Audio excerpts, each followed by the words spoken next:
हमारे प्रेजेंटर हैं आज के हमारे प्रेजेंटर हैं Hasnain Shabir from community 9 group 1C165 और आज की प्रेजेंटेशन का टॉपिक है आयात and the secrets of the universe. जी Hasnain, over to you.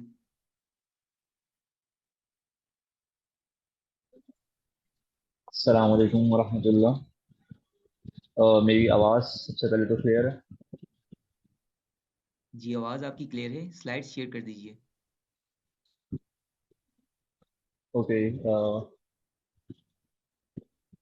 Screen share हो रही है। जी।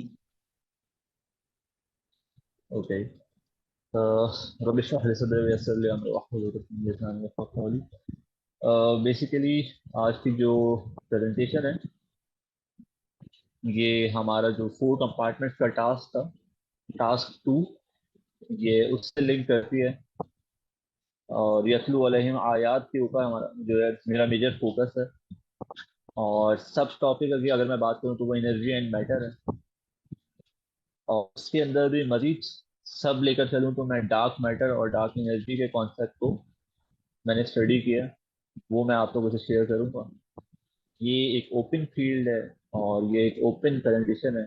इसमें बहुत सारी गलतियां भी हो सकती हैं और इसमें बहुत कुछ आपको सीखने को भी मिलेगा। इट गोज बोथ वेज इंशाल्लाह। यतलू अलैहिम आयात और 4 कैपिटल्स का आपस में क्या ताल्लुक है? तो आयत कहते हैं असल में अल्लाह ताला की एक मिरेकलस निशानी को।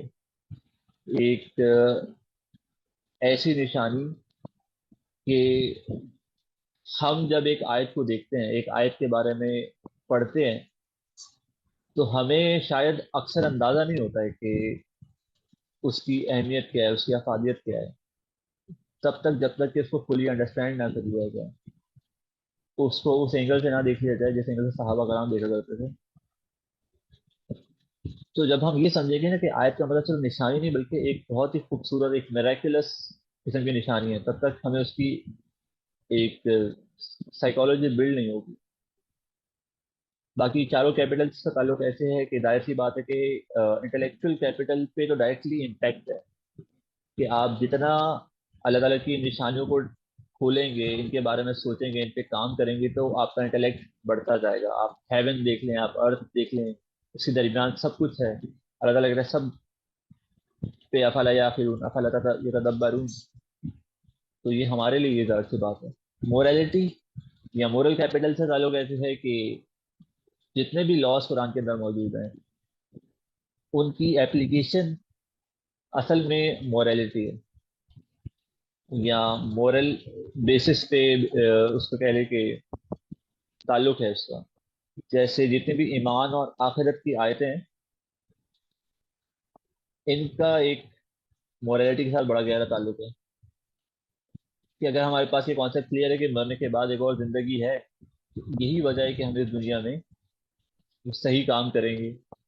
और कुरान के अंदर जब बात की जाती है तो वो लॉज जितने भी हैं वो पूरी इंसानियत पे एप्लीकेबल होती है। पॉलिटिकल और फाइनेंशियल कैपिटल से इसका ताल्लुक ऐसे है, वाहिदुल मस्तताब मिन कुव्वा, ये एक एग्जांपल है यहाँ पे कि जब डायरेक्टली हिट करती है जो कि पॉलिटिकल और फाइनेंशियल कैपिटल को। इसी तरह हमारे पास अगर हम बात करें की फील्ड्स की और सोसाइटी में इनका क्या इम्पैक्ट है, वो की फील्ड्स कुछ जो कुरान इंस्पायर करता है मैंने यहाँ लिखी है, वरना इसके अलावा और भी बहुत सी फील्ड्स हैं।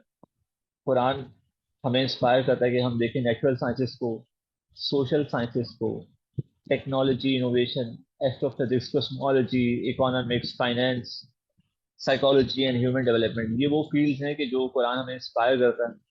इसके अलावा और भी फील्ड हो सकती हैं। सोसाइटी में क्या इम्पैक्ट हमें लाना चाहिए या कुरान हमें ड्राइव करता है, तो वो है सबसे पहले साइंसदान बनना बेसिकली।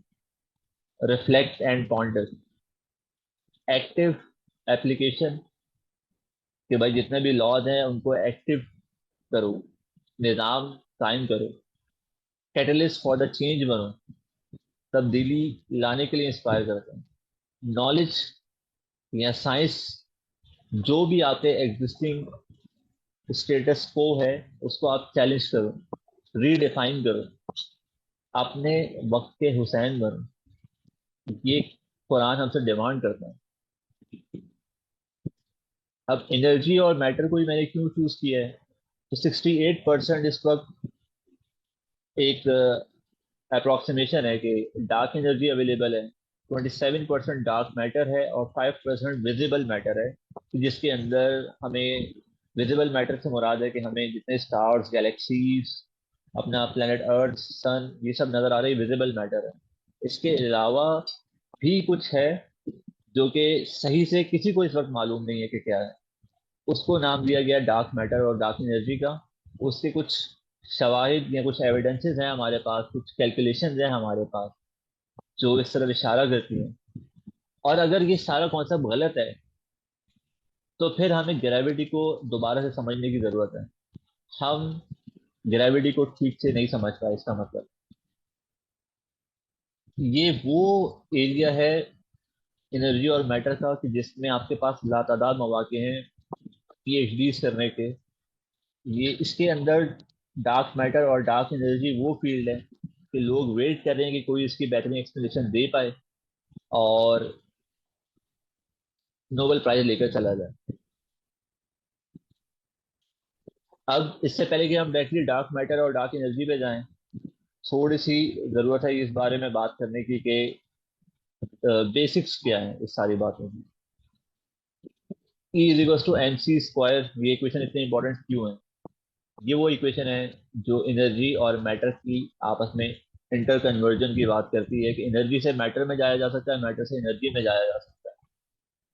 यही वो इक्वेशन है जो बताती है कि यूरेनियम का थोड़ा सा मास भी कितनी बड़ी एटॉमिक एनर्जी पैदा कर सकता है। हमारा सन जो इस वक्त शाइन कर रहा है वो थोड़ा सा भी उसका मास कितनी ज्यादा एनर्जी प्रोड्यूस कर सकता है, इस इक्वेशन से बड़े आराम से अंदाजा लगाया जा सकता है। अगर इसके मास में अगर हम 1 kg यूरेनियम रख दें, मास कन्वर्ट हो सकता है ह्यूज अमाउंट ऑफ एनर्जी में। यही है वजह है कि सनशाइन करता है, यूरेनियम एक्सप्लोड करता है। और अगर यही मास जो एनर्जी में कन्वर्ट हो चुका, अगर एनर्जी वापस अपनी स्पीड जीरो कर ले या कर दी जाए इसकी स्पीड जीरो, तो ये एनर्जी कन्वर्ट हो जाती है वापस मास के अंदर। तो mass is basically nothing but it is a condensed form of energy. ये राइट साइड में बेसिकली एक सन है, एज एग्जांपल कोट किए कि एक न्यूक्लियर फ्यूजन रिएक्टर की तरह ये काम करता है। इसका पोर्शन ऑफ मास जो है ना वो हर वक्त एनर्जी में कन्वर्ट होता रहता है। मैंने रिसर्च पेपर पढ़ा था और उसी पे बेस करती है या इस स्लाइड की बात, पॉजिटिव वर्सेस नेगेटिव मास। पहले तो ये जानना जरूरी है पॉजिटिव मास क्या होता है। हम या यूनिवर्स, इसमें जितने भी विजिबल मैटर है, चाहे वो अर्थ है, चाहे वो कोई कार है, कोई भी जानवर है, या मैं हूँ या आप हैं, ये सब पॉजिटिव मास में आता है या विजिबल मैटर में आता है। इस पूरी कायनात में अल्लाह ताला फरमाते हैं कि हर चीज पेयर के अंदर है। कुरान की सूरह नंबर 51 आयत नंबर 49 के अंदर अल्लाह ताला फरमाते हैं and we have created pairs of all things. तो ऐसा कैसे हो सकता है कि मास का या मैटर का एक पेयर ना हो, जैसे हम एंटी मैटर या साइंस भी एंटी मैटर कहती है, ऐसे ही पॉजिटिव मास के पेयर में जो दूसरी दूसरी चीज है वो नेगेटिव मास कहलाती है। इस जैसे पॉजिटिव मास की कुछ प्रॉपर्टीज हैं, ऐसे ही नेगेटिव मास की भी कुछ प्रॉपर्टीज हैं। नेगेटिव मास बेसिकली एक हाइपोथेटिकल मास है। इसके हाइपोथेटिकल इसलिए कह रहे हैं कि इसको लिंक किया गया है डार्क मैटर के साथ और डार्क एनर्जी के साथ। इसी को रिस्पॉन्सिबल समझा गया है डार्क मैटर और डार्क एनर्जी के। तो अगर तो डार्क मैटर और डार्क एनर्जी एग्जिस्ट करते हैं तो उसके बिहेवियर को एक्सप्लेन करने के लिए जो मास इस्तेमाल हुआ है वो नेगेटिव मास है। अब इसके अंदर पॉजिटिव पॉजिटिव मास इंटरेक्शन भी होती है हम न्यूटन के यूनिवर्सल लॉ के हिसाब से बात करें तो वो ये कहता है कि दो मासेस आपस में एक दूसरे को अट्रैक्ट करते हैं, चाहे वो कितने भी दूर हो। उनकी अट्रैक्शन में कमी या ज्यादती हो सकती है। जितने बड़े मैसिव मासेस होंगे उतना ये लॉ आपको ज्यादा एप्लीकेबल और ज्यादा समझ आएगा। किस तरह से दो मैसिव बॉडीज आपस में एक दूसरे को अट्रैक्ट करते हैं। फिर नेगेटिव पॉजिटिव मास अगर आपस में एक दूसरे के करीब आता है तो ये बिल्कुल वन चेजिंग द अदर वाली बात हो जाती है। जैसे कि अगर आप देखें इस में यहाँ नेगेटिव मास और पॉजिटिव मास आपस में अट्रैक्ट कर रहा है, और ऑल दो फोर्सेस एक दूसरे को रिपेल कर रही है लेकिन एक्सेलरेटेड मोशन है एक दूसरे की तरफ। ये प्रॉपर्टी है पॉजिटिव नेगेटिव इंटरेक्शन में। और नेगेटिव नेगेटिव जब आपस में होते हैं तो देखें एक दूसरे को अट्रैक्ट करते हैं, जबकि लेकिन एक्सेलरेशन जो है वो अवे फ्रॉम ईच अदर है।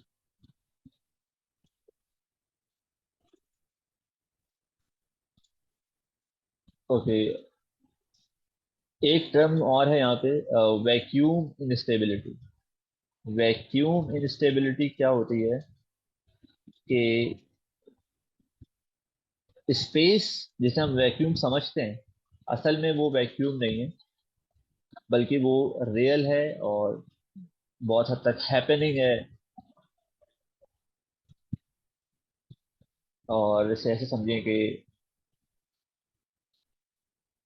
स्पेस के अंदर बहुत टाइनी क्वांटम लेवल पे पार्टिकल्स बन भी रहे हैं, खत्म भी हो रहे हैं, और वही नेगेटिव एनर्जी के लिए पॉसिबल, और नेगेटिव पार्टिकल्स हैं जो कि बन भी रहे हैं, खत्म भी हो रहे हैं, और वही नेगेटिव एनर्जी के लिए रिस्पॉन्सिबल हैं थ्योरेटिकली। स्पेस टाइम बेंडिंग और डायरेक्सी।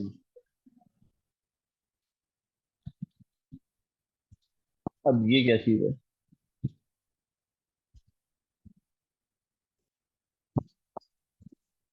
स्पेस में हम जब बात करते हैं प्लैनेट्स की, और जब हम बात करते हैं ग्रेविटी की, तो असल बात यह है कि ग्रेविटी एग्जिस्ट नहीं करती, बल्कि एक्चुअली हम हैं जो एक्सेलरेट कर रहे हैं। अगर प्लेनेट अर्थ की बात की जाए तो 9.8 मीटर पर सेकंड स्क्वायर की स्पीड से हम एक्सेलरेट कर रहे हैं। और ये जो पूरा यूनिवर्स है असल में ये स्पेस टाइम इंटरवूवन फैब्रिक है, जो कि कर्व्ड होता है अराउंड हैवियर बॉडी। इससे क्या मतलब है? इसका मतलब है कि अगर मैं स्पेस में, आप और मैं, हम दोनों एक सीधी लाइन में भी अगर ट्रेवल करेंगे तो एक टाइम ऐसा आएगा कि दोनों का पाथ कर्व होना शुरू हो जाएगा और हम दोनों एक पॉइंट पे आके मिल जाएंगे। This is basically space time curve. लेकिन वो इतना स्लाइड कर्व है और इतने लॉन्गर डिस्टेंसेस पे होता है कि आपको इनिशियली बहुत स्ट्रेट चीजें नजर आएंगी, लेकिन जब आप मैसिव बॉडीज के अराउंड देखेंगे स्मॉलर बॉडीज को रोटेट और सॉरी रिवॉल्व करते हुए, तब आपको ये वाली बात का अंदाजा होगा कि वाकई में स्पेस टाइम की नेचर ऐसी है कि कर्व्ड है। हैवियर बॉडीज के अराउंड ये कर्व्ड हो जाती है।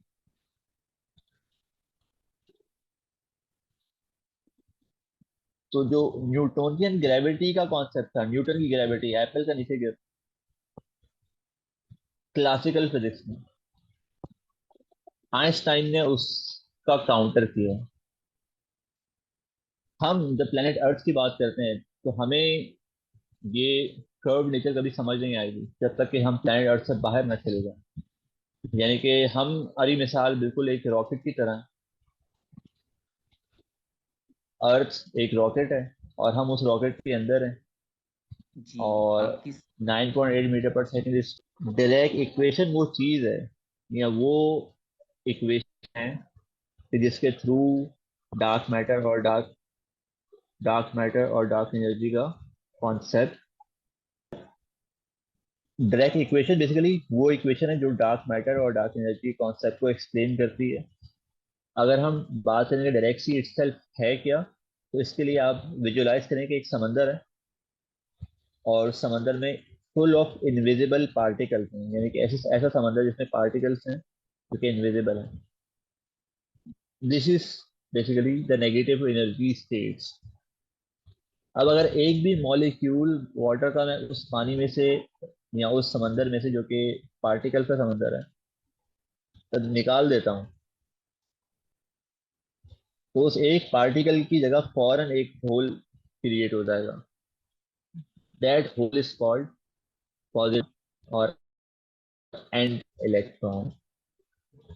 मैं दोबारा बताता हूँ, एक समंदर है जिसमें फुल ऑफ पार्टिकल है, उसमें से अगर एक पार्टिकल को हम रिमूव कर दें तो वहाँ एक होल क्रिएट होगा। अच्छा, ये जो पार्टिकल है इटसेल्फ नेगेटिव पार्टिकल है, they are in a negative state of energy, और you can say they are like electrons. When you remove an electron, a hole will create and positron will be what we have. This is the basically concept between matter. अगर आप यहाँ देखें तो ये जो दरमियान की सरफेस है, ये वो सरफेस है जो मैटर और एंटी मैटर को एक दूसरे से अलग करती है, और ये साइड है हमारी पॉजिटिव पार्टिकल्स और ये साइड है हमारी नेगेटिव पार्टिकल्स। समझ लें कि ये हमारा सी लेवल है, दिस पोर्शन, और ये हमारी एक स्टेट ऑफ पार्टिकल्स है, ये हमारी दूसरी स्टेट ऑफ पार्टिकल्स है। हमें अंदाजा तभी होगा जब किसी एक जगह से पार्टिकल मूव करेगा तो उसकी जगह पॉजिटिव पार्टिकल ले लेगा। अगर नेगेटिव पार्टिकल में से रिमूव रिमूव करेगा कोई पार्टिकल तो पॉजिटिव पार्टिकल उसकी जगह ले लेगा। इस मूवमेंट के लिए डायरेक्ट इक्वेशन है। ये phenomena on actual dark matter और डार्क एनर्जी को एक्सप्लेन करता है। इसके पीछे पूरी इक्वेशन है जिसको हमने इस वक्त फिलहाल ओपन या उसको टच नहीं किया, यूं समझ। सा आइडिया हो गया कि एनर्जी और nature of space is curved time, curved space time nature, जिसकी वजह से प्लैनेट्स की रोटेशन सॉरी रोटेशन होती है। तो अब आ जाते हैं हम डार्क मैटर और डार्क एनर्जी की तरफ। हमारे पास सिर्फ 5% विजिबल मैटर है, तो 95% डार्क मैटर और डार्क एनर्जी है। इसका फिजिकली हमें अंदाजा ऐसे हुआ कि जब Kepler's law of third law basically, इस सेंटर ऑफ गैलेक्सी से जब प्लैनेट्स दूर होते जाएंगे तो उनकी मोशन को स्लो डाउन होना चाहिए, उनको तेजी से नीचे की तरफ मूव करना चाहिए, स्पीड डिक्रीज हो जानी चाहिए। लेकिन बेसिकली साइंटिस्ट ने भी गैलेक्सी से दूर होते जा रहे हैं प्लैनेट्स, उनकी स्पीड डिक्रीज नहीं हो रही, बल्कि दे आर उस फिनोमेना को कहते हैं फ्लैट रोटेशन कर्व्स, यानी कि ऑलमोस्ट कांस्टेंट स्पीड है इवन गैलेक्सी से दूर जाने पे भी। इसका मतलब है कि कोई ऐसी चीज है कि जो उनकी स्पीड को रोके हुए है। इसी तरह हम देखते हैं कि यूनिवर्स कंटिन्यूसली एक्सपेंड कर रहा है। अलग अलग कुरान में एक्सपेंशन का लफ्ज इस्तेमाल करते हैं। जब कंटिन्यूसली यूनिवर्स एक्सपेंड कर रहा है तो फिर भी रेट ऑफ एक्सेलरेशन उतना नहीं है जितना अगर हम साइंटिफिकली कैलकुलेट करें थ्रू इक्वेशंस, तो उसके मुकाबले में रेट कम है एक्सपेंशन का। ऐसा क्यों है? ऐसा इसलिए है कि विजिबल मास के दरमियान डार्क एनर्जी एग्जिस्ट करती है कि जिन्होंने एक प्लैनेट्स को आपस में करीब करीब रखा हुआ है, यानी कि keeping it like keeping everything together, hold करके रखा हुआ है। यही वजह है कि अर्थ अपने पाथ से राइट या लेफ्ट नहीं होता, बल्कि वो अपने ऑर्बिट के अंदर रोटेट कर अपने ऑर्बिट के अंदर रिवॉल्व कर रहा है। तो वो डार्क एनर्जी ही है जो इसको ना राइट ना लेफ्ट जाने दे रही है, keeping it on that track.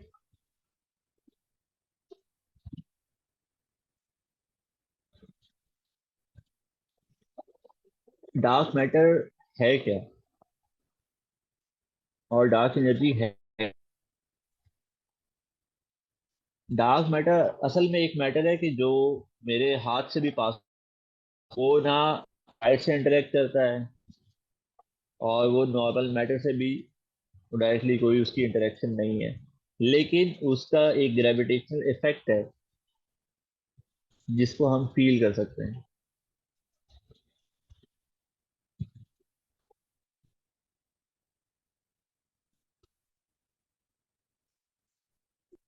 अच्छा, यहाँ पे एक बात और भी है। अगर आप राइट साइड पे देखें, डार्क मैटर प्रेजेंट है, डिस्टेंट गैलेक्सी, उसमें एक डिस्टॉर्शन ऑब्जर्व होती है। No dark matter, distant galaxy है, नो डिस्टॉर्शन। अगर हम बात करें ग्रेविटेशनल लेंसिंग की यहाँ पे, कि हमारे पास अराउंड विजिबल मैटर, हमारे पास जो, लेट सपोज सन और मून की अगर हम एग्जांपल लेते हैं, और सन और मून के दरमियान अगर हमारे पास डार्क मैटर है, या सपोज कर लें black hole, in that case light gravity bend कर देगी अराउंड दैट होल। अगेन मैं जस्ट आपको ये समझाना चाह रहा हूँ कैसे काम करती है। लेकिन इसकी ज़्यादा बेस्ट एग्जांपल होगी कि जैसे आप देखते हैं कि रिंग्स अपेयर होते हैं अराउंड द प्लैनेट्स, जो डिस्टेंट प्लैनेट्स हैं, जब उन्हें हम देखते हैं तो आइंस्टाइन का एक फिनोमेना है ग्रेविटेशनल लेंसिंग का, जो ये बताता है कि लाइट बेंड हो जाती है टुवर्ड्स मैसिव ऑब्जेक्ट्स। और ये वाला फिनोमेना कुछ अर्सा पहले ही साइंटिस्ट ने किया है, कि वो जो आइंस्टाइन एक रिंग की बात करता था वो एक्चुअल में एग्जिस्ट करती है। तो जो ग्रेविटेशनल लेंसिंग का कॉन्सेप्ट है वो एक्चुअल में एग्जिस्ट करता है बिकॉज ऑफ दैट बेंडिंग। इसी तरह डार्क मैटर जो है, इसी इसी अंदर भी सेम काम होता है कि ग्रेविटेशनल पुल होता है डार्क मैटर का, जो कि लाइट को बेंड कर देता है। वो लाइट जो दूर से डिस्टेंट गैलेक्सीज से आ रही है, हमें उसकी जो इमेज है वो डिस्टॉर्टेड इमेज नजर आएगी। और फिजिकली भी इस फेनोमेना को ऑब्जर्व किया गया है। जब हमारे टेलीस्कोप्स तक वो पहुंचती है तो डिस्टॉर्टेड इमेज नजर आती है। इसी को ग्रेविटेशनल लेंसिंग कहते हैं। इस फेनोमेना के तहत डार्क मैटर की प्रेजेंस को फील किया गया है। ये बाय पर्पस कलर इसका ऐसे रखा गया है।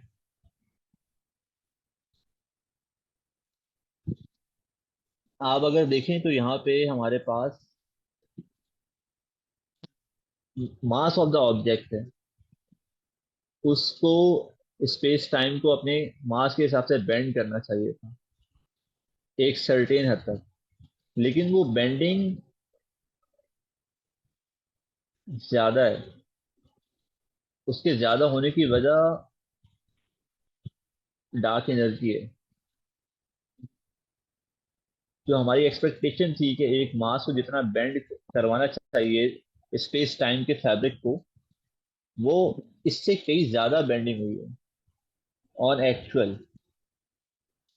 और उसकी वजह से कहा गया कि एक स्ट्रेंज स्ट्रेंज सी एनर्जी है जो कि बाइंड करके रखती है प्लैनेट्स को, और वो एक एक्स्ट्रा बैंड क्रिएट कर रही है। That is basically dark energy.